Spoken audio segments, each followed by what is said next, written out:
Muy buenas noches, queridos amigos y hermanos en Cristo. Dios les bendiga de manera muy especial a cada uno de ustedes. Quiero desearles en este momento un muy feliz y bendecido sábado. Que la gloria de nuestro Señor Jesucristo, su amor y su misericordia sea con cada uno de ustedes. Y quiero pues darle también la bienvenida a una programación más de su programa bíblico Trayecto Adventista, con todas sus páginas aliadas en este momento. Hoy tenemos una programación especial que esperamos sea de gran bendición para cada uno de ustedes, y esta parte va a estar a cargo de nuestro hermano Esmerlin Riva, quien está aquí con nosotros. Y sin más preámbulo, pues hay mucho que abarcar. Voy a llamar a mi querido hermano que venga inmediatamente para que saludemos al público y cederle entonces la plataforma. Mi querido hermano Esmerlin Rivas, muy feliz y bendecido sábado para ti. Dios te bendiga en gran manera. Gracias por acompañarnos, gracias por brindarnos un poco de tu tiempo. Cuéntanos cómo te sientes el día de hoy. Feliz sábado, Dani. Feliz sábado para cada uno de los hermanos que nos sintonizan a través de este programa y de esta plataforma tan importante. Bueno, me siento bien porque por la gracia de Dios estoy viendo otro sábado más, recordando ese monumento de la creación tan importante que Dios ha hecho para cada uno de nosotros, para que nos gocemos y nos deleitemos en su presencia. Amén, amén, gloria a Dios. Y bien, quiero pues entonces saludar a nuestros hermanos que están conectados con nosotros a través de las diferentes plataformas, de los diferentes medios, aquellos que nos escuchan a través de la radio, aquellos que nos están viendo a través de las diferentes páginas de Facebook, a través del canal de YouTube Anunciando la Verdad, páginas como Tiempo Actual y sus páginas aliadas Anunciando la Verdad, la página Ministerio Rumbo al Cielo, Verdades Eternas, Alfonso Adventista, Amigos de Jesús Radio y otras páginas que también están unidas, que por motivos de tiempo no podré mencionar. Quiero agradecer de manera especial a cada uno de nuestros hermanos que han hecho posible o que han permitido que nosotros podamos transmitir este mensaje tan importante en sus redes sociales. Así es que, mi querido hermano Esmerlin, hoy tenemos un tema súper importante que lleva por título Mensaje y Misión del Remanente. Es un tema muy delicado, pero de un impacto gigantesco que nosotros como creyentes debemos entender, pues si no sabemos, mi querido hermano, cuál es nuestra misión, estamos en otras palabras perdidos. Así es que para usted, mi querido hermano, el tiempo, Dios le bendiga y le use con poder. Bien, muchas gracias a Dani por esa presentación. También quiero darle las gracias a los hermanos y amigos que nos ven a través de la pantalla. Esperamos que la bendición de Dios sea con cada uno de ustedes donde quiera se encuentren. En esta oportunidad, el tema que vamos a estar desglosando se titula Mensaje y Misión del Remanente, desde la perspectiva bíblica de la Apocalipsis. Y quiero comenzar rápidamente con un versículo que encontramos en Apocalipsis, el capítulo 12 y el versículo 17. Apocalipsis, el capítulo 12 y el versículo 17.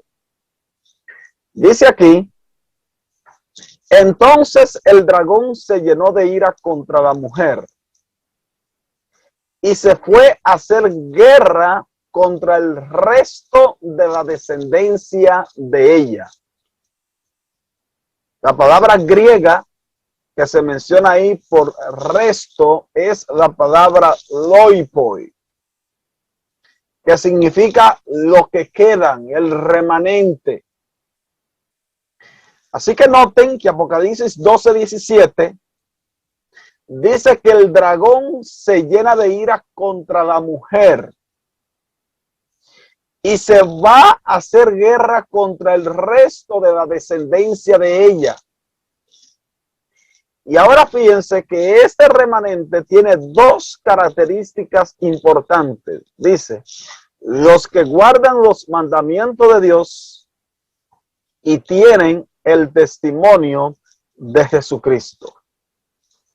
Ahora, para nosotros entender bien este versículo, necesitamos repasar la cadena profética que se menciona en Apocalipsis, el capítulo 12. En Apocalipsis, el capítulo 12, en los primeros 5 versículos tenemos a una mujer que está vestida del sol, tiene la luna debajo de sus pies y tiene una corona con 12 estrellas. Esa mujer, de acuerdo a Apocalipsis 12, está embarazada a punto de dar a luz a un niño. Y cuando esa mujer está a punto de dar a luz al niño, de repente viene un dragón escarlata y se para al frente de la mujer con el propósito de matar al niño cuando naciera. Pero de acuerdo al relato de Apocalipsis 12, se menciona que el niño es arrebatado para Dios y para su trono y regirá a las naciones con vara de hierro. Nosotros como adventistas hemos entendido que esta profecía se cumplió en los días de Jesús cuando él nació y Herodes mandó a matar a todos los niños en la ciudad. Ahora, es interesante observar que después que el dragón no puede matar al niño, entonces se enfurece contra la mujer. Y en Apocalipsis 12 y el versículo 6 dice que la mujer es llevada al desierto, donde es sustentada por 1260 días o 1260 años. Nosotros como adventistas del séptimo día entendemos que los 1260 años tuvieron un inicio en el año 538 y terminaron con lo que se conoció como la famosa herida de muerte que se le provocó al sistema papal en 1798. Es decir, Apocalipsis 12, en primer lugar, menciona a la mujer o a la iglesia del Antiguo Testamento.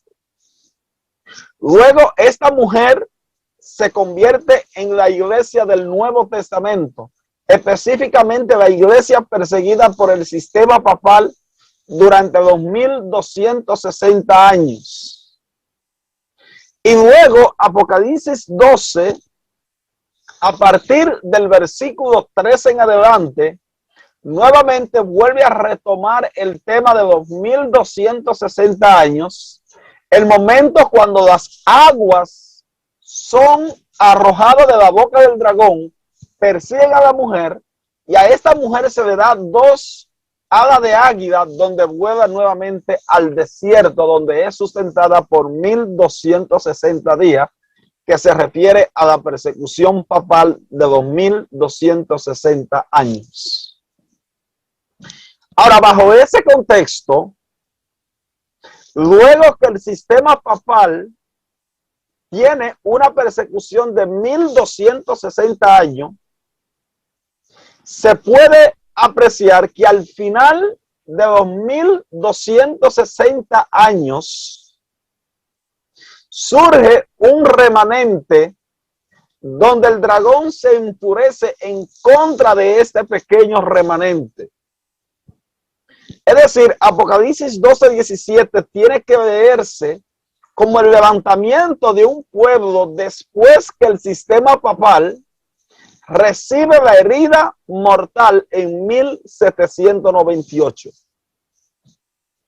Ahora, nosotros como adventistas hemos entendido que Apocalipsis 12:17 hace alusión al remanente al pueblo de Dios que se levanta después de 1798 y que va a ser perseguido al final del tiempo nuevamente por el sistema romano papal. Ahora, Apocalipsis 12:17 en realidad es un resumen de la batalla o de la guerra que se va a desarrollar en el capítulo 13 de Apocalipsis, cuando las dos bestias de Apocalipsis 13, 11 al 18, se unen y la bestia de dos cuernos hace una imagen a la primera bestia y vuelve nuevamente el mismo periodo o se repite la misma historia de lo que sucedió durante la Edad Media. Así que el remanente que se menciona aquí en Apocalipsis 12:17, hay evidencia suficiente para afirmar que este pueblo tiene que ser el remanente de Dios que se ha levantado en los últimos días, cuyo objetivo será predicar el mensaje de la palabra de Dios en contra de Babilonia. Ahora, cuando nosotros analizamos toda la historia bíblica, siempre que Dios levanta un remanente o a una persona en un momento de apostasía, lo primero que Dios hace es que le entrega un mensaje y le entrega una misión. Por ejemplo, ustedes pueden ver ese ejemplo, ustedes pueden ver esa ilustración después del derramamiento del Espíritu Santo, cuando Dios reúne o cuando el Espíritu Santo desciende sobre el aposento alto. Observamos que en Hechos, el capítulo 1, ese grupo tiene una misión y un mensaje que debe ser predicado hasta Samaria, Jerusalén y hasta los confines de la tierra. Y el mensaje de ese pueblo tenía que ser la muerte y la resurrección de Jesús, que constituía la verdad presente para aquel momento. Ahora, bajo ese concepto, entonces nosotros deberíamos de hacernos la siguiente pregunta. ¿Será posible entonces que el remanente de Apocalipsis 12:17 también tenga un mensaje y una misión especial? ¿Será posible que este pueblo remanente tenga un mensaje exclusivo que no lo tiene ninguna otra denominación? Bueno, mis amados, cuando nosotros estudiamos más adelante en el libro de Apocalipsis, encontramos claramente que los mensajes de los tres ángeles de Apocalipsis 14, 6 al 12 representan el mensaje del remanente de Apocalipsis 12, 17. Y no solamente eso, sino que estos tres mensajes de Apocalipsis 14 tienen encerrado dentro de cada uno de ellos un conglomerado de verdades cardinales. Un resumen práctico podría ser el mensaje del primer ángel, que anuncia la llegada de la hora del juicio. Nosotros como adventistas entendemos que ese juicio se está llevando a cabo actualmente en el santuario celestial.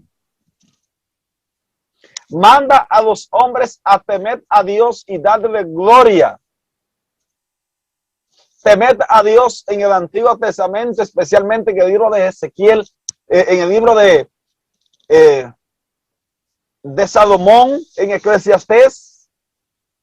Tiene una relación con guardar los mandamientos. Darle gloria a Dios significa reflejar su carácter. Y luego el mensaje del primer ángel manda a los moradores de la tierra a adorar a aquel que hizo el cielo, el mar y las fuentes de las aguas.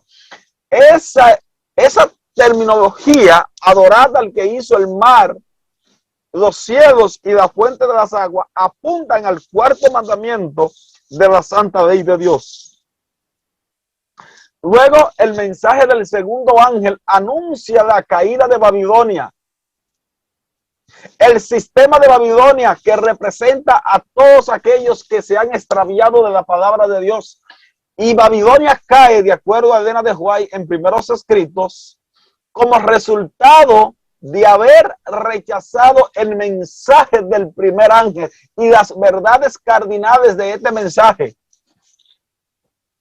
Dicho sea de paso, cuando ustedes analizan y estudian tanto la Babilonia mística, que representa el sistema papal, como a todas las religiones que representan las hijas de Babilonia, notarán que todas estas confesiones religiosas echan por tierra la verdad del mensaje del primer ángel. Por ejemplo, en el mundo evangélico protestante y tanto en el catolicismo, no creen en la verdad de un santuario. No creen en un juicio investigador. Algunas denominaciones dicen que los mandamientos de Dios no deben ser guardados, que solamente era para el sistema judaico. Otros dicen que el sábado solamente era para los judíos. Y todas estas verdades que se mencionan allí, que son rechazadas, son verdades que son encerradas en el mensaje del primer ángel. Por eso es que Babilonia cae, porque rechaza el mensaje del primer ángel. Y luego tenemos el mensaje del tercer ángel. El mensaje del tercer ángel anuncia una advertencia contra aquellos que reciben la marca de la bestia. Aquellos que adoran a la bestia y reciben su marca, es una advertencia que beberán del vino del furor de Dios. Lamentablemente, en el libro de Apocalipsis, usted encontrará un contraste marcado. Los que reciben la marca de la bestia están en contraste con aquellos que llevan el sello de Dios en su frente. Ahora, en el mensaje del primer ángel, específicamente en Apocalipsis 14:6, que es el texto que vamos a leer a continuación, encontramos nosotros lo que puede llamarse la misión del remanente de Apocalipsis 12:17, que se levanta después del año 1798. Fíjense ustedes cómo se expresa en Apocalipsis el capítulo 14 y el versículo 6.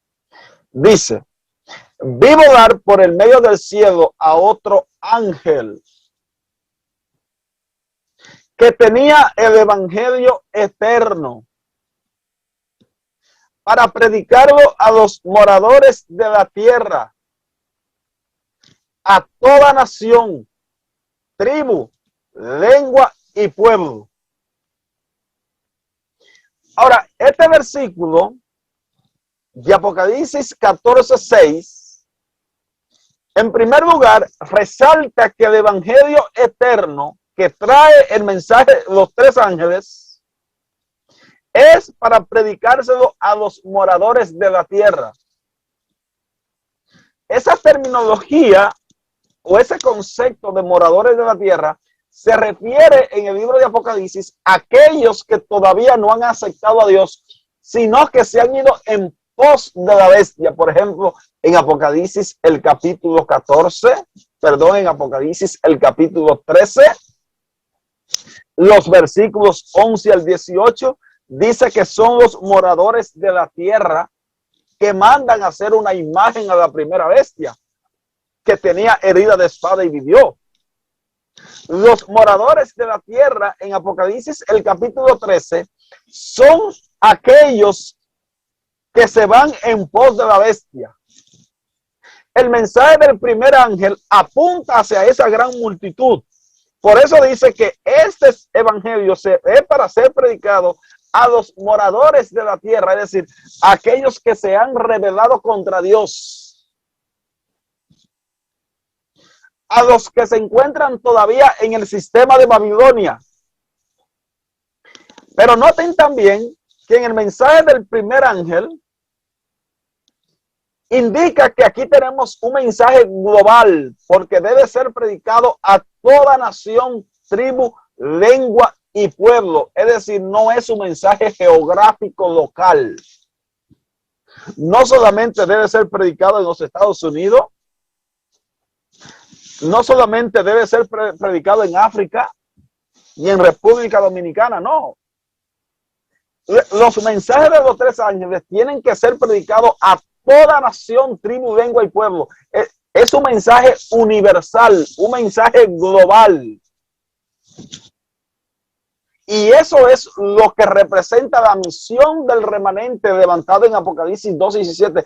El remanente va a tener que predicar ese mensaje globalmente a los moradores de la tierra, aquellos que se han rebelado contra Dios, los que han estado en Babilonia. El pueblo de Dios tiene que llegar con su mensaje allí. Ahora, en Apocalipsis, el capítulo 10, un capítulo que nosotros como adventistas entendemos o que hemos estudiado, también se encuentra la misión del remanente que se levanta después del año 1798. Vamos a ver, noten en Apocalipsis el capítulo 10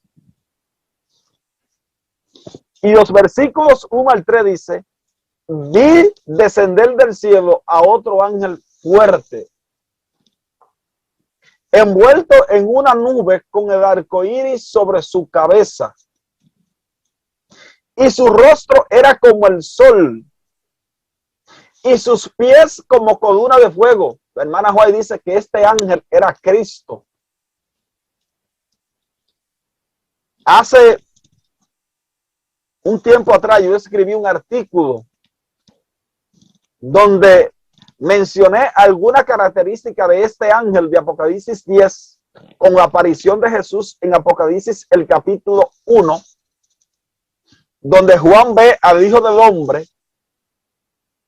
que se le aparece y dice Juan que cae como muerto. Ustedes pueden estudiar esas características de Apocalipsis 1 con Apocalipsis 10 y encontrarán que ambos personajes, tanto el Hijo del Hombre como este ángel fuerte que desciende del cielo, tienen características comunes. Y por eso la sierva del Señor dice que este ángel de Apocalipsis 10 debe representar a Jesús. Y ahora sigue diciendo el texto: y tenía en sus manos un librito abierto, y puso su pie derecho sobre el mar y el izquierdo sobre la tierra, y clamó a gran voz como ruge un león. Y cuando hubo clamado, 7 truenos emitieron sus voces. Ahora noten que este ángel de Apocalipsis 10 tiene un librito en sus manos. Y no solamente eso, sino que este ángel dice que pone el pie derecho sobre el mar y pone el pie izquierdo sobre la tierra. ¿Saben ustedes que el hecho de poner un pie sobre el mar y un pie sobre la tierra representa también una forma de lo universal? Así como en Apocalipsis se menciona el mensaje de los 3 ángeles siendo predicado a toda nación, tribu, lengua y pueblo. El hecho de que este ángel pone un pie sobre el mar y sobre la tierra indica también de que el mensaje del librito, que son los mensajes del primero y del segundo ángel, o de los 3 ángeles que se predicaron, el mensaje del primero y del segundo ángel fue predicado en 1844 con el movimiento milerista, pero debe ser predicado al final del tiempo nuevamente. El hecho de que este ángel haya puesto un pie sobre el mar y sobre la tierra representa también lo universal. Por ejemplo, ustedes encuentran esto en el mismo libro de Apocalipsis. Si ustedes van, por ejemplo, en Apocalipsis, el capítulo 12, ese texto yo no lo tengo allí en la pantalla, pero en Apocalipsis, el capítulo 12 y el versículo 12, ustedes encontrarán que cuando Satanás fue arrojado del cielo dice en el versículo 12, alegraos cielos y los que moráis en ellos, y hay de los moradores de la tierra y del mar, porque el diablo ha descendido a vosotros con gran ira, sabiendo que tiene poco tiempo. ¿Por qué se usa esa terminología? Hay de los moradores de la tierra y del mar. Es una indicación de lo universal. Por eso aquí en Apocalipsis 10, así como Satanás fue arrojado del cielo y se da ese mensaje de lamentación, hay de los que moran en el mar y en el cielo. Este ángel de Apocalipsis 10 también tiene un pie sobre el mar y tiene un pie sobre la tierra, representando lo que es universal. Ahora, noten una cita que encontramos en el Espíritu de Profecía, en el libro El Cristo Triunfante, en la página 342 y en el párrafo 2. Miren cómo la hermana White interpretó esta escena de Apocalipsis 10. Dice, el mensaje de Apocalipsis 14, que proclama que la hora de su juicio ha llegado, es dado en el tiempo del fin. Y al ángel de Apocalipsis 10 se le representa como un pie, con un pie en el mar y el otro sobre la tierra, para demostrar que el mensaje se llevará a países distantes. Se cruzarán el océano y la isla del mar escucharán la proclamación del último mensaje de amonestación dado a nuestro mundo. Es decir, el hecho de que este ángel pone un pie sobre el mar y un pie sobre la tierra indica que el mensaje del librito, que son los mismos mensajes de Apocalipsis 14, debe ser predicado en países distantes, a toda nación, tribu, lengua y pueblo. Ahora, el pasaje de Apocalipsis 10 no para allí. Fíjense lo que dicen los versículos 4 y 6. Dice en Apocalipsis 10, cuando los 7 truenos hubieron emitido sus voces, yo iba a escribir, pero oí una voz del cielo que me decía, sella las cosas que los 7 truenos han dicho y no la escriba. Y el ángel que vi en pie sobre el mar y sobre la tierra levantó su mano al cielo y juró por el que vive por los siglos de los siglos, que creó el cielo y las cosas que están en él, y la tierra y las cosas que están en ella, y el mar y las cosas que están en él, que el tiempo no sería más. Ahora nosotros debemos de entender que cuando en Apocalipsis 10:6 dice que el tiempo no sería más, no se refiere al fin del periodo del tiempo de gracia, sino que esto se está refiriendo al final de los periodos proféticos de todas las profecías de tiempo mencionados tanto en el libro de Daniel como en el libro de Apocalipsis. ¿Cuáles son esas profecías de tiempo? Las 2300 tardes y mañanas, los 1335 días de Daniel 12, los 1290 y los 1260 días que se mencionan tanto en Daniel como en el libro de Apocalipsis. Todos esos periodos proféticos, el más largo culminó en el año 1844 con el chasco de los mideritas. Ahora digo esto porque realmente ahora mismo hay un grupo que se hacen llamar adventistas que están proponiendo fechas. Inclusive hay algunos que han tomado 2335 días para decir que eso se va a cumplir, que van a haber 3 años y medio de persecución, que cuando se emita la ley dominical van a comenzar a correr los 1335 días. Lamentablemente nosotros no tenemos ninguna profecía de tiempo para el futuro. La profecía de tiempo más larga en la Biblia llegó a su culminación final en 1844, la profecía de los 2300 días. Por eso este ángel dice que el tiempo no sería más. La palabra tiempo que se usa ahí es del griego cronos. En el Nuevo Testamento hay dos palabras griegas que se traducen como tiempo. La primera palabra es kairos y la segunda palabra es cronos. Ambas palabras se traducen como tiempo. Ahora nosotros deberíamos preguntarnos cuál es la diferencia entre la palabra kairos y la palabra cronos, que ambas se traducen como tiempo.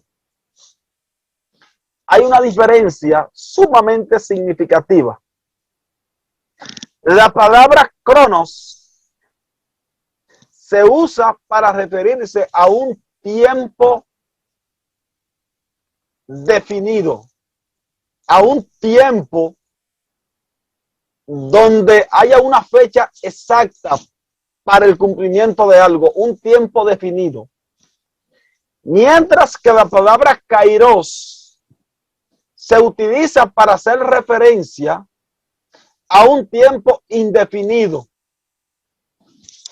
Por ejemplo, hay dos ejemplos en la Biblia que yo lo voy a tomar donde se hace una diferencia entre la palabra cronos y la palabra kairos.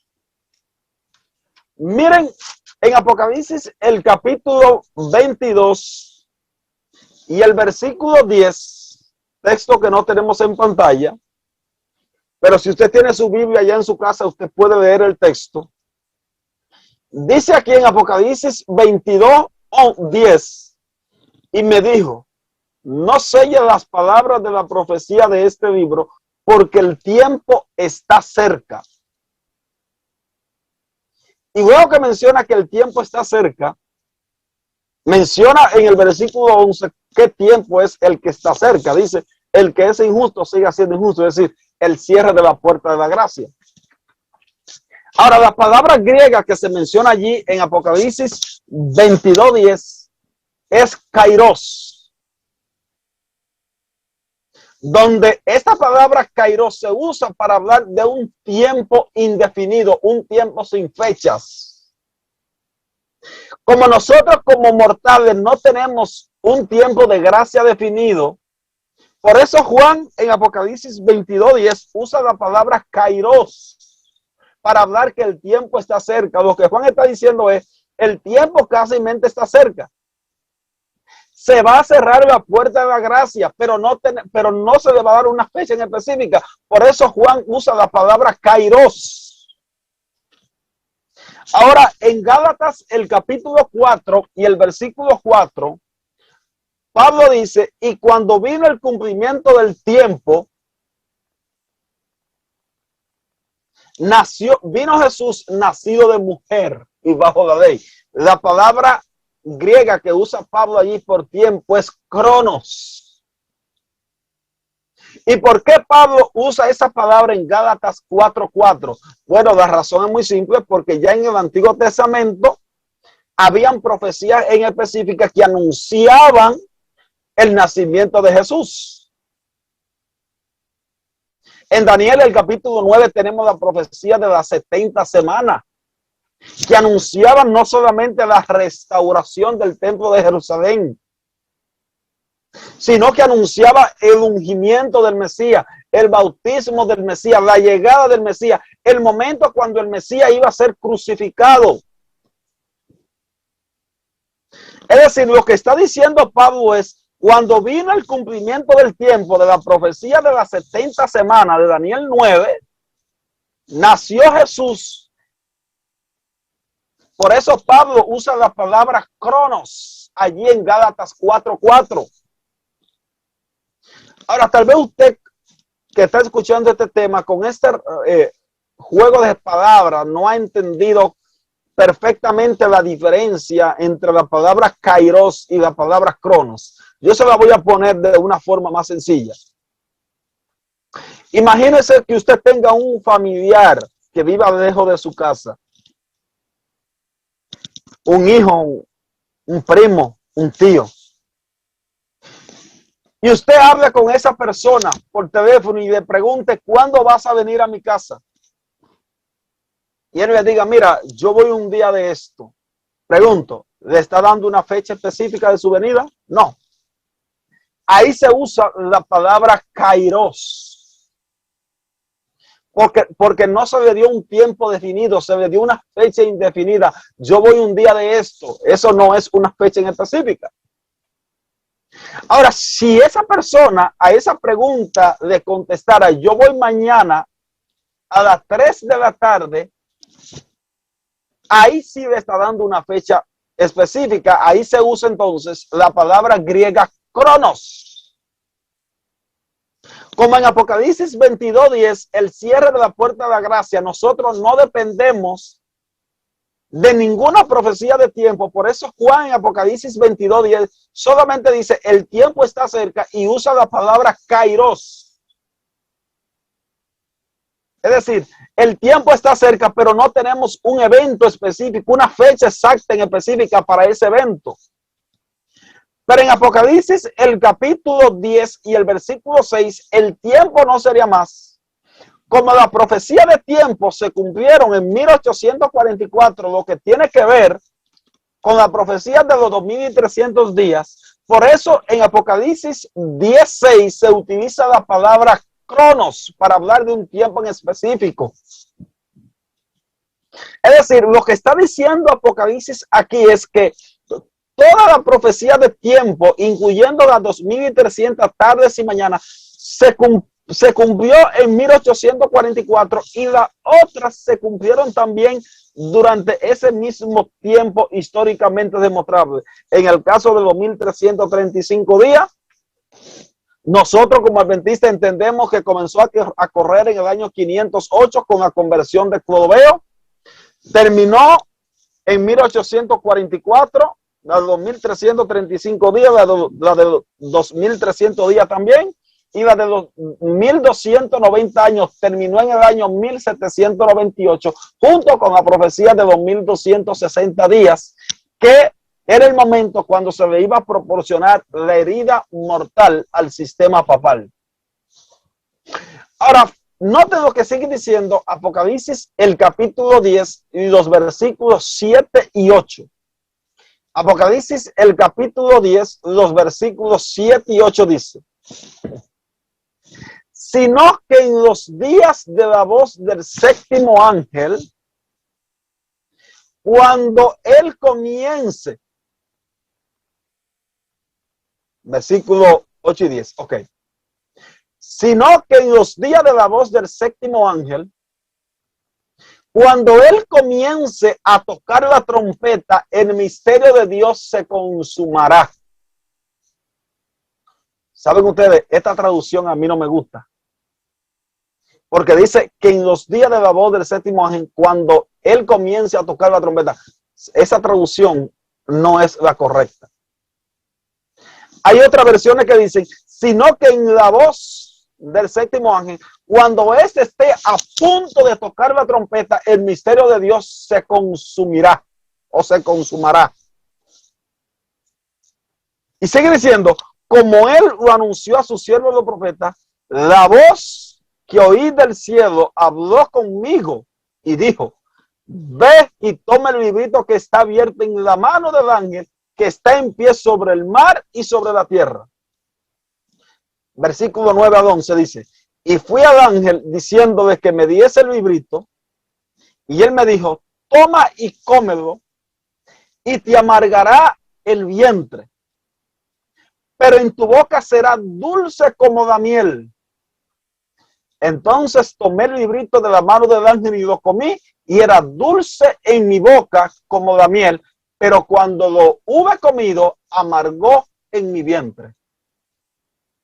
nosotros como adventistas entendemos que esta experiencia agridulce de Juan, amarga y dulce, se cumple en el año 1844, cuando los mineristas estaban predicando su mensaje y veían que muchos ministros de otras denominaciones, laicos, creyentes, salían y se unían al movimiento minerista. El mensaje era dulce.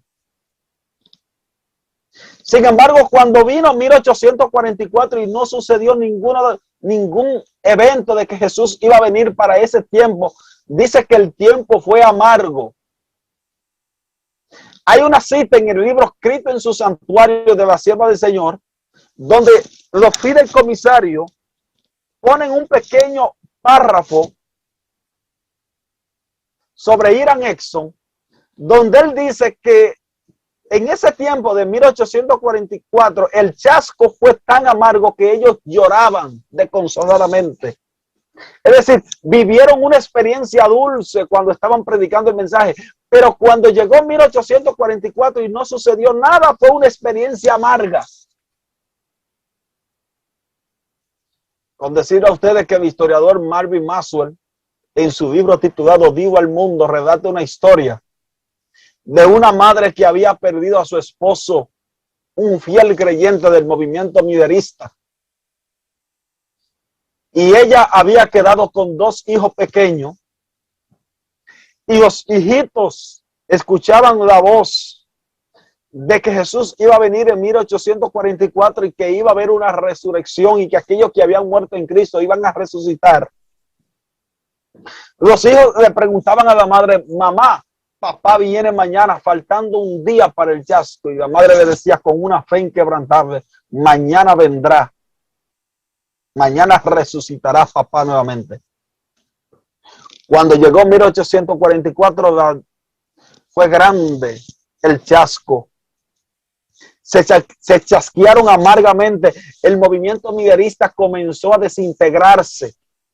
Se dividió en varias ramas. Como resultado nacimos nosotros los adventistas del séptimo día, que Alberto Tin le llama como la ramificación más cercana al movimiento minerista. Los mensajes que se predicaron en 1844 fueron el mensaje del primer y el mensaje del segundo ángel.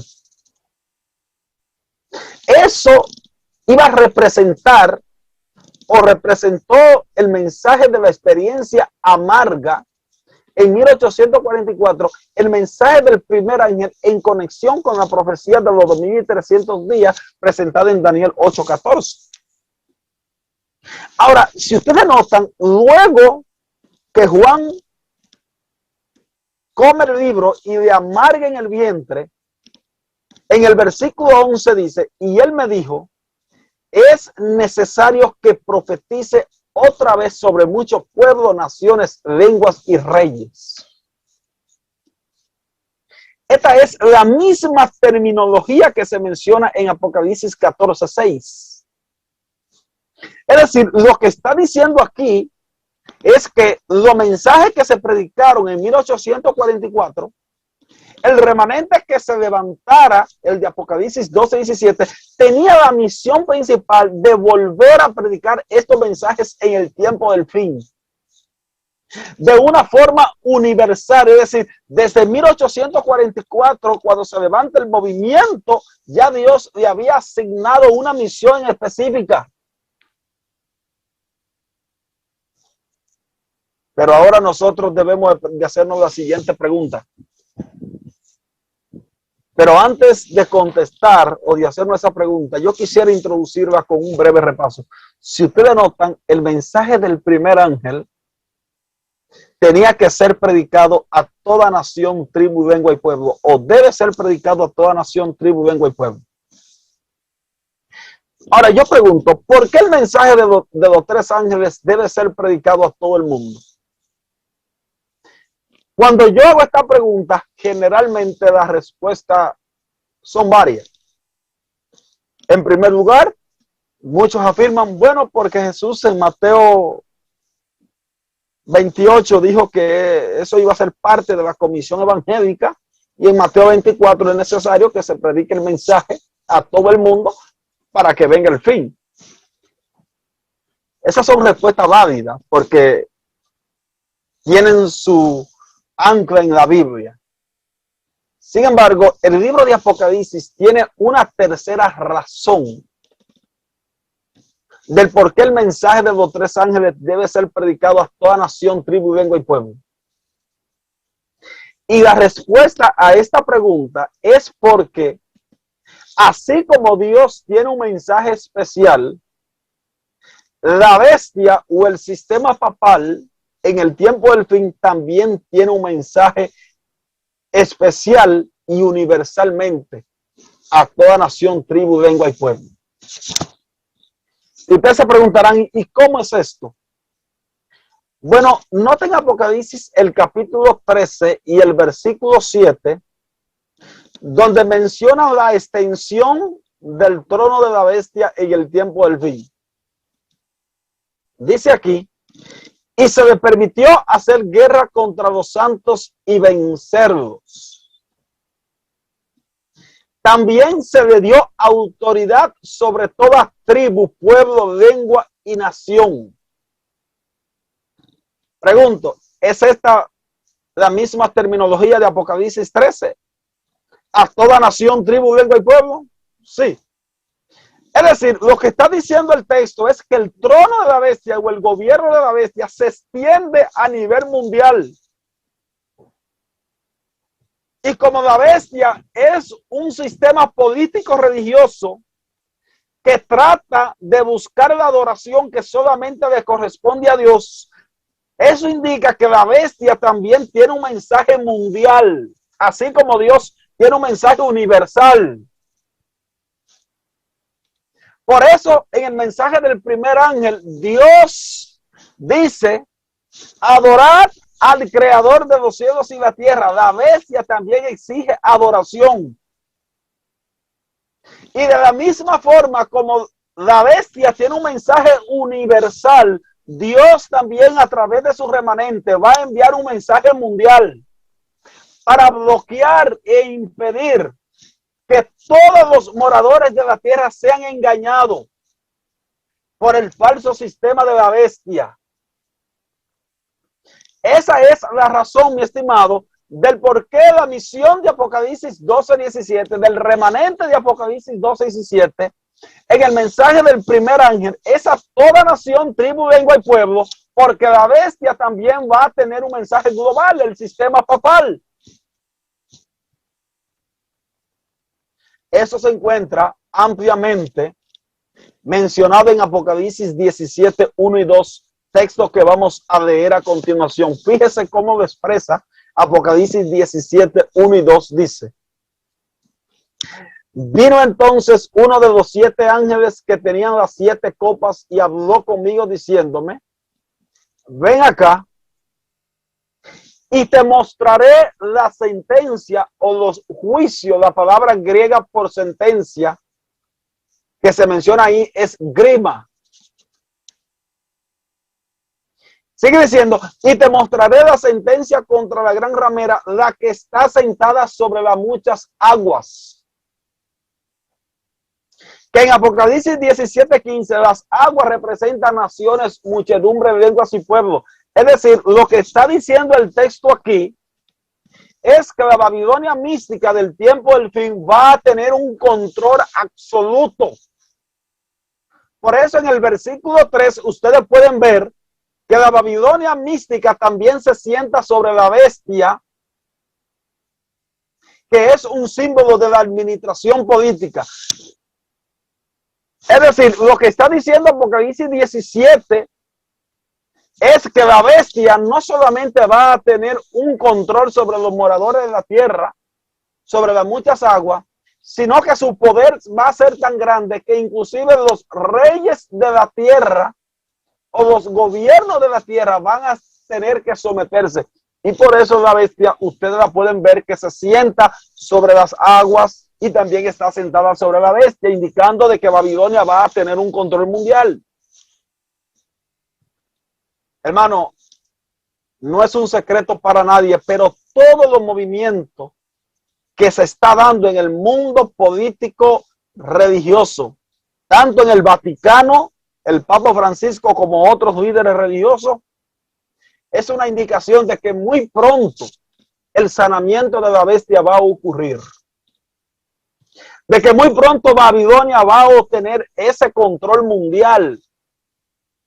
En Apocalipsis 13:3 dice que todo el mundo se va en pos y se maravilla en pos de la bestia. Es decir, va a ser un control absoluto. Claro, inmediatamente nosotros nos preguntamos, ¿y cómo va Babilonia a obtener tal control?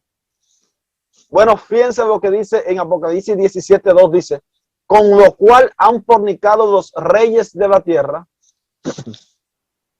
y los moradores de la tierra se han embriagado con el vino de su fornicación. Los moradores de la tierra son las aguas de Apocalipsis 17:1.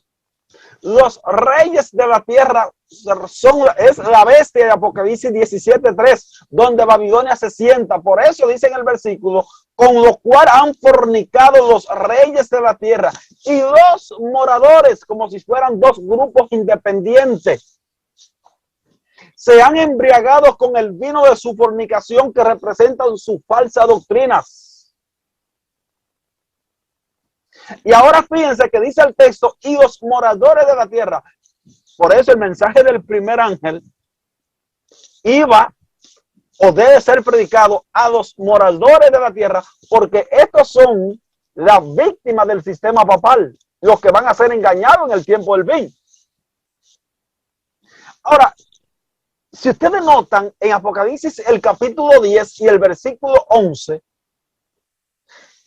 y ustedes toman su Biblia y se van a Apocalipsis 11, en Apocalipsis 10:11 y Apocalipsis 14:6, cuando Dios registra la misión del pueblo, de su pueblo que he levantado después de 1798, encontrarán que en Apocalipsis 10 dice que el mensaje del librito va a ser llevado a toda nación, tribu, lenguas y reyes.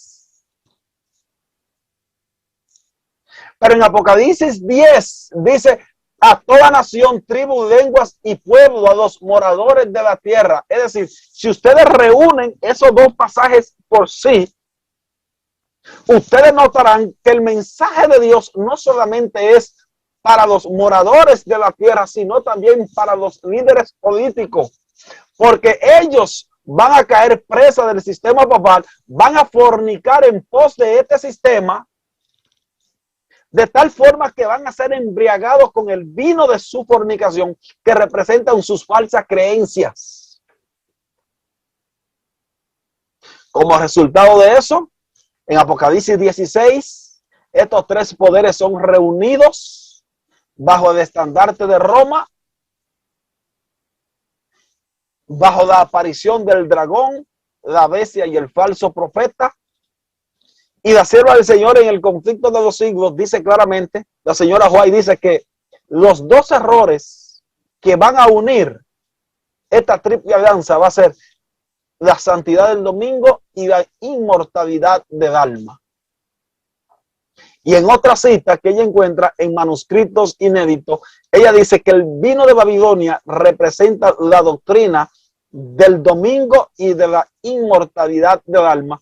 Y estas van a ser la base por la cual Babilonia va a llegar a obtener un control mundial. Por eso el mensaje de los tres ángeles deben ser predicados a toda nación, tribu, lengua y pueblo. Porque Dios a través de estos tres mensajes bloquean las mentiras del sistema papal de Babilonia. Babilonia dice que el sábado no es el día de reposo. Dios en el mensaje del primer ángel dice, adoren a Dios, que es una alusión al cuarto mandamiento. Babilonia dice que los mandamientos no deben ser observados. Que hubo un sistema que cambió los 10 mandamientos, específicamente el sábado. Por eso en el mensaje del primer ángel dice, teman a Dios, es decir, guarden su ley. Babilonia niega la existencia de un santuario, de un juicio investigador. de la obra de Jesús en el santuario celestial. Por eso en el mensaje del primer ángel dice, porque la hora de su juicio ha llegado. Hace una alusión a la obra de Jesús en el santuario celestial.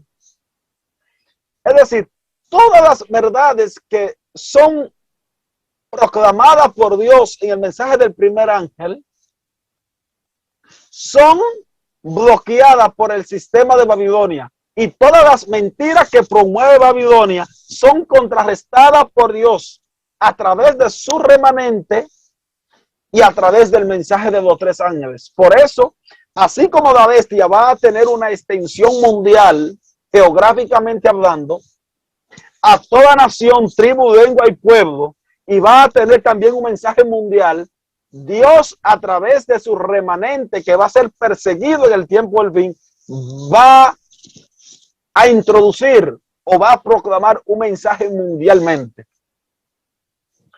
Y ya para cerrar, en Testimonio para la Iglesia, tomo 9, en la página 17, párrafo 1, hay una cita sumamente interesante. Una cita que yo no quiero con esta cita tirarle a los líderes de nuestra iglesia, pero lamentablemente para muchos líderes de nuestra iglesia, esta cita causa un malestar. En Testimonio para la Iglesia, tomo 9, página 17, párrafo 1, la sierva del Señor dice lo siguiente. En un sentido muy especial, los adventistas del séptimo día han sido colocados en el mundo como centinelas y transmisores de luz.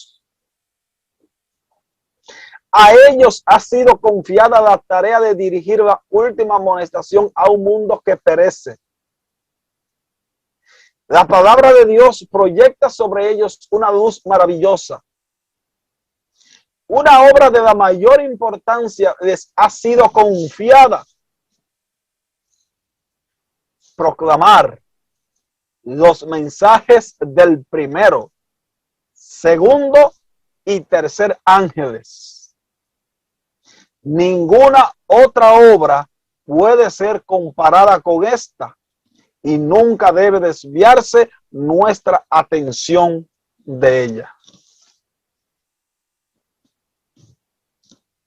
Esta cita es sumamente interesante. Resumen la importancia del mensaje de los tres ángeles.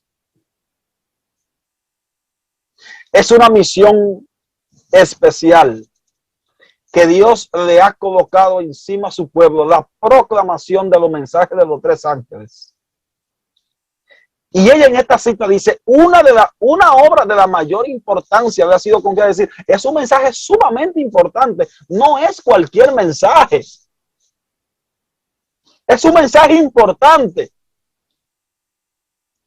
El mensaje del primero, del segundo y del tercer ángel. Ninguna otra obra puede ser comparada con esta, ni nada debe desviar nuestra atención de ella. Y hay otra cita que no la tengo en la pantalla, pero que se encuentra en primeros escritos, donde ella dice, son muchas las verdades que contiene la palabra de Dios, pero es la verdad presente lo que el rebaño necesita. Y en esa cita ella dice, me la sé de memoria, porque me ha impactado tanto, ella dice, he visto cómo los mensajeros se explayan en temas que no unen ni santifican el rebaño. Es decir, en el pueblo adventista, según ella, se están predicando temas que no unen ni santifican el rebaño. No todos los temas que se promueven, ni todos los temas que se predican, tienen como propósito unir ni santificar el rebaño. Ahora, vamos a ver cuáles temas no unen ni santifican el rebaño. Cuando yo menciono esto, muchas personas se ríen, pero yo les digo, mire, hay temas que dentro de la iglesia adventista se promueven que no tienen ninguna función ni unir el rebaño. ¿Cuáles temas son esos? ¿Cómo conseguirme un novio? ¿Entiendes? Esos son temas que no unen ni santifican el rebaño, lamentablemente. Ah, pero ¿y qué tiene de malo? No, usted quiere conseguirse un novio, órale a Dios. Ya, no hay que dar más charla. Ahí se resumió. Usted quiere conseguirse un marido, órale a Dios. ¿Cómo alcanzar el dinero? No, esos no son temas que unen ni santifican el rebaño. Entonces, para los tiempos de la hermana Juárez, ya esos temas parece ser que venían explayándose de una forma tal que ahora ella dice, he visto el peligro que tienen los mensajeros de predicar temas que no unen ni santifican el rebaño.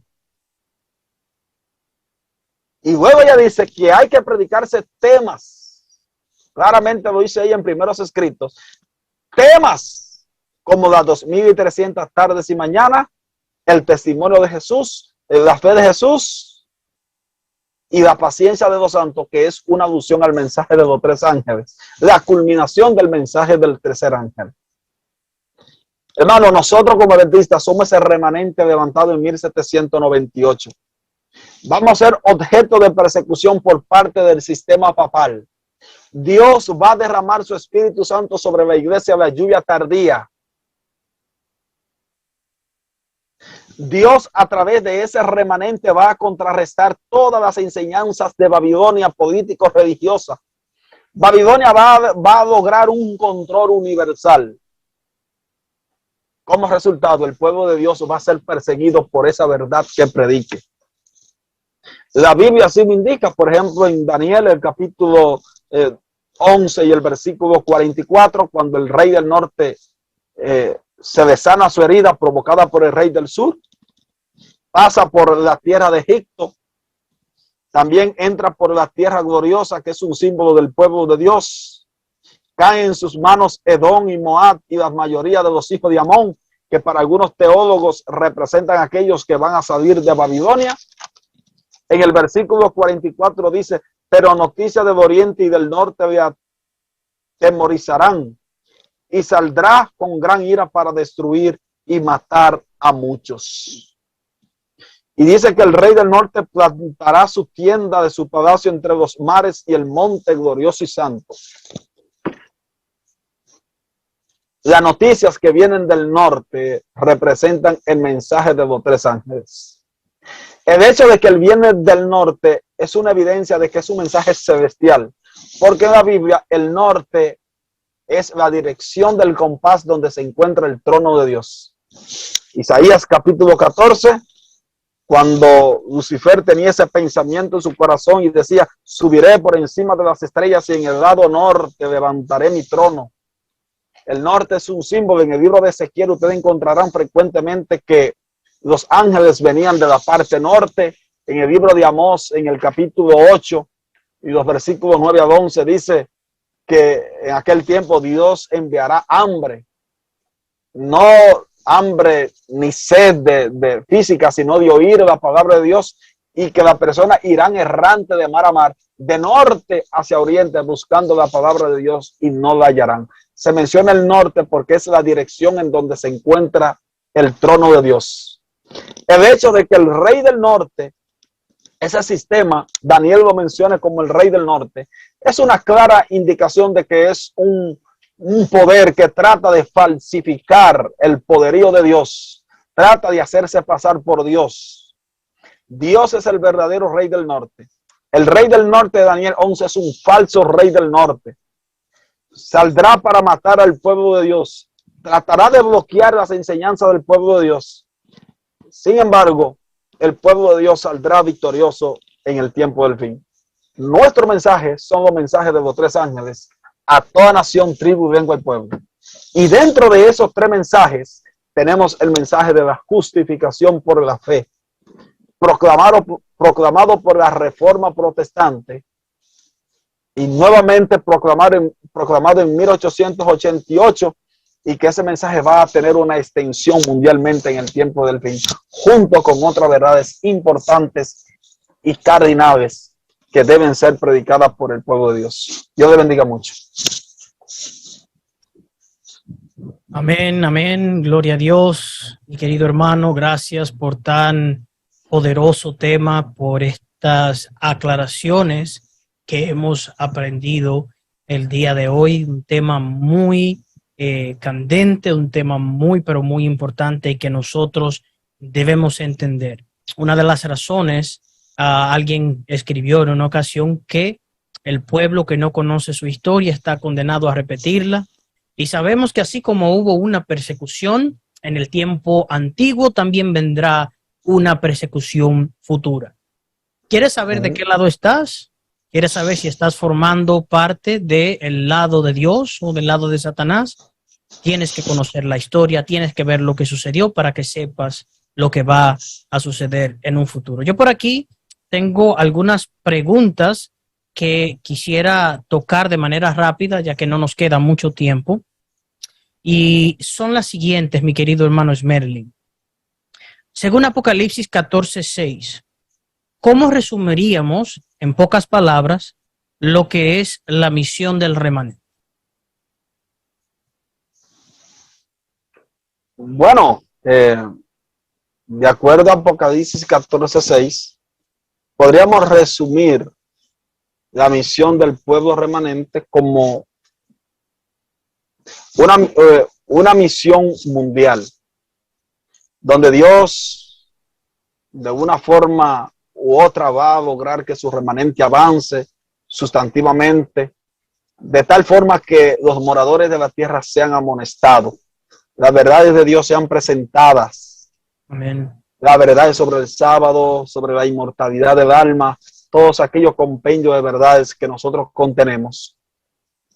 De tal forma que Dios va a intervenir derramando su Santo Espíritu para que de esa forma se promueva el fuerte pregón y el pueblo de Dios concluya su misión. Es una misión global, mundial, no es un mensaje específico ni local. Es mundialmente lo que el remanente de Dios va a predicar en el tiempo del fin. De modo que compagina eso entonces con lo que encontramos en Mateo capítulo 24, versículos 13 al 15, donde dice, y será predicado el evangelio del reino por todo el mundo, entonces vendrá el fin. Muy bien, muy importante. Ahora, ¿qué implica la frase, en pocas palabras también, el tiempo no será más? Bueno, mira, hay citas, inclusive de la Sierva del Señor, que lamentablemente yo tenía la presentación, esta presentación yo la tenía completa, pero la computadora se me dañó. Pero hay una cita de ella donde ella anuncia que la frase, cuando se dice el tiempo no sería más, no se refiere al fin del tiempo de gracia, sino a todos los periodos proféticos. Llámese 1335, 1290, 1100, 1260, de las 2300 tardes y mañanas. Ya nosotros como pueblo no dependemos de un mensaje con fecha. Digo esto porque ahora mismo se ha levantado el fanatismo de proponer fechas como el año 2031, 12.000 años de pecado, etcétera. En eventos de los últimos días y en otra cita más de Elena de White, ella dice claramente, lo menciona, que el pueblo de Dios en el tiempo del fin no va a depender de una fecha para proclamar su mensaje. De modo que cuando ella dice el tiempo no sería más, se está refiriendo a que todos los periodos proféticos tuvieron su culminación final. Bueno, el más largo tuvo su culminación final en 1844 con el gran chasco de ese año. De modo que de ahí en adelante ya el pueblo de Dios y su misión no tiene nada que ver la posición histórica de la iglesia y la que yo considero que para mí es la más apropiada. Desde ese momento en adelante ya no tenemos un mensaje que esté basado en fecha. Tenemos una verdad importante, pero no un mensaje o una verdad que dependa de fecha. Muy bien. Podríamos entonces resumirlo diciendo que a partir del cumplimiento de la profecía de las 2300 tardes y mañanas en 1844, el tiempo no será más, es una referencia a que ya no habrá ninguna profecía relacionada con tiempo. Muy bien. Exactamente. Otra pregunta tengo por aquí. ¿Podríamos considerar que el dragón tiene una contraparte para todo lo que tiene que ver con la misión del remanente? Esta pregunta es interesante.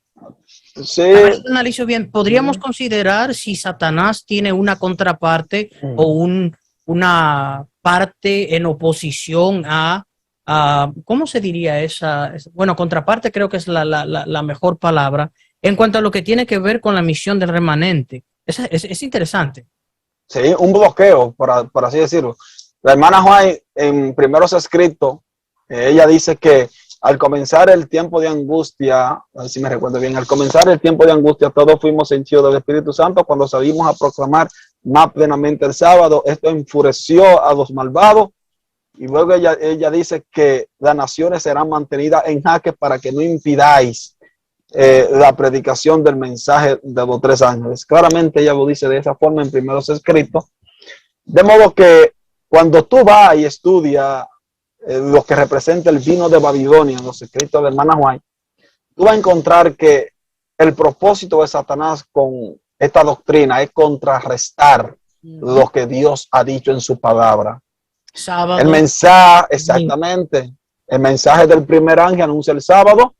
Satanás, a través de su marca la bestia, dice que es el domingo. Los muertos nada saben. Satanás hará apariciones místicas, o por así decirlo, del espiritismo en el tiempo del fin. Los muertos sí van a la gloria, van al infierno, esa es la verdad satánica. No hay un santuario, no hay juicio investigador, mientras el remanente de Dios dice que sí hay. De modo que Satanás a cada verdad de Dios le tiene su contraparte. Pero Dios también a cada mentira de Satanás le tiene su contraparte. Por eso expliqué que así como el mensaje de la bestia es global a toda nación, tribu, lengua y pueblo, el mensaje del pueblo de Dios en el tiempo del fin también va a ser global a toda nación, tribu, lengua y pueblo, con el propósito de contradecir las falsas herejías de Babilonia. Amén. Tengo otra pregunta por aquí. Al leerla, está en los comentarios. No creo que no tiene nada que ver con el tema, pero vamos a tratarla. Déjeme leer la imagen que está aquí. Dice el hermano Manny o la hermana Manny. No puedo figurar la imagen, la foto, pero dice: hola, buenas tardes. Saludos a la distancia. Pues tenía una pregunta. ¿Cómo se explica o cómo se interpreta correctamente el libro de Isaías, capítulo 1, versículo 13? Y también, ¿qué quiere decir el libro de Lucas, capítulo 22, versículo 19? Quiero resolver mis dudas. Gracias. Isaías, capítulo 1, versículo 13. Vamos a ver qué es lo que dice Isaías 1:13. Es una pregunta dice de la siguiente manera: no me traigáis más vana ofrenda, el incienso me es abominación, una nueva y día de reposo, el convocar asambleas, no lo puedo sufrir, son iniquidad vuestras fiestas solemnes. Yo creo que ese texto se explica prácticamente solo. Sí, creo que la confusión aquí con ese texto genera sobre el día de reposo, pero ese es un texto que se explica solo. No cabe duda que eso se está refiriendo a los días de reposo ceremoniales. Correcto. Porque estamos aquí en el capítulo 1 de Isaías. Es imposible que Isaías hable sobre una abolición del día de reposo, porque ya en el capítulo 56 dice que bienaventurado el hombre que guarda el sábado.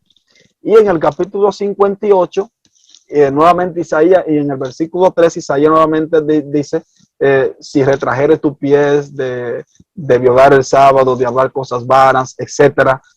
Y luego en el versículo 14, y él te subirá a las alturas. De modo que ese texto de Isaías 1:13 tiene que leerse en el contexto de los sábados ceremoniales.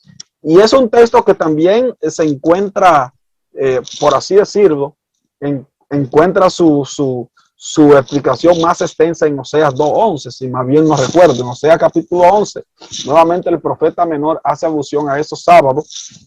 Al parecer. Capítulo 2, versículo 11, si no estoy mal. Sí, capítulo 2, versículo 11 del libro de Oseas.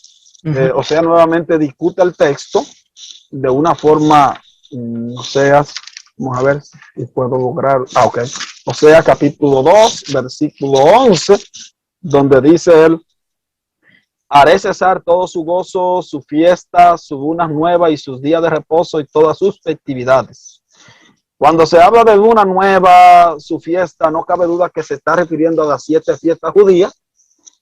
Cuando caía el día de Yom Kippur, no importa el día que cayera, eso se iba a constituir como si fuera un sábado, un día de reposo, de modo que no cabe duda que Oseas 2:11, Isaías 1:13, no se está refiriendo al sábado de los 10 mandamientos, sino que se está refiriendo al sábado ceremonial, que siempre que aparece ese sábado es en el contexto de las fiestas judías, etcétera.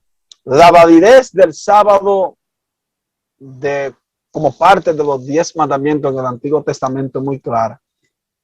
Más adelante, Ezequiel nuevamente hace mención al sábado, en Ezequiel 20:20, Ezequiel 20:12 y todo el Antiguo Testamento. Así que con estos dos principios en mente, Isaías 1:13 no debe de ser un texto tomado para hablar de una abolición del sábado, porque más adelante en el capítulo 56, en el versículo 12, él habla sobre bienaventurado el hombre que guarda el sábado. ¡Wow! ¡Qué palabra tan impresionante de él!, ¿verdad? Y en el capítulo 58 nuevamente dice que todo aquel que no vio del sábado, hablando sus palabras vanas, Dios lo subirá en las alturas, ¿no? Sí, nuevamente elogiando la enseñanza del sábado. Sí.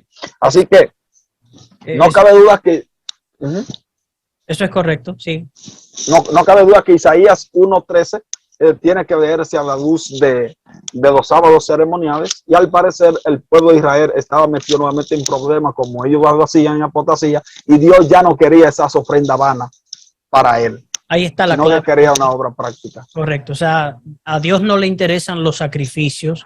No le interesaban los sacrificios, ¿verdad? Exacto, no le interesan las presentaciones de sacrificios. De paso, en el libro de Samuel, el capítulo, primera de Samuel, capítulo 15, versículo 22, dice el profeta, y Samuel dijo, ¿se complace Jehová tanto en holocaustos y víctimas como en que se obedezca a las palabras de Jehová? Ciertamente el obedecer es mejor que los sacrificios, y el prestar atención que la grosura de los carneros. Y sin duda ahí estamos hablando definitivamente de los días festivos, de las fiestas ceremoniales que tenían que ver con días de fiestas de luna nueva, entre otras cosas. No sé si tenemos tiempo para leer la otra, pero creo que usted le ha dado el clavo en la cabeza en la respuesta a esta pregunta muy interesante. Y también leíamos en el libro de Isaías, en el capítulo 58, pero también hay otro texto, Isaías 66:23, donde Isaías menciona el sábado como observable en la tierra nueva. De modo que también ese es otro texto fundamental que logra que de mes en mes, de sábado en sábado vendrá toda exactamente, carne. Adorar delante de mí. De modo que Isaías no tenía duda que el sábado era el día de reposo. ¿El otro capítulo era el otro versículo? Lucas capítulo 22, versículo 19. Lucas, ese es otro pasaje que prácticamente se explica solo. 22:9, ¿verdad? 22:19 dice, y tomó el pan y dio gracias y lo partió y les dio, diciendo, esto es mi cuerpo que por vosotros es dado. Haced esto en memoria de mí. Clave Exacto. Para entender el pasaje. Hacer esto en memoria de mí. De modo que nosotros no creemos como la Iglesia Católica en la transustanciación, que se considera que hay que el sacerdote cuando lo bendice convierte el pan en el cuerpo de Cristo literal, en el vino literal. No. El texto mayormente aquí lo que está hablando es en forma de un símbolo. El pan que usted toma es un símbolo del cuerpo de Cristo y el vino es un símbolo de la sangre de Cristo, y esto se hace en memoria de él. No cabe duda que en memoria de mí, como resaltó Dani, está haciendo alusión a una figura más que a una forma literal de interpretar el texto como lo interpreta la Iglesia Católica. Y la aplicación también la encontramos en qué sucede con el pan cuando se introduce en la boca y se mastica.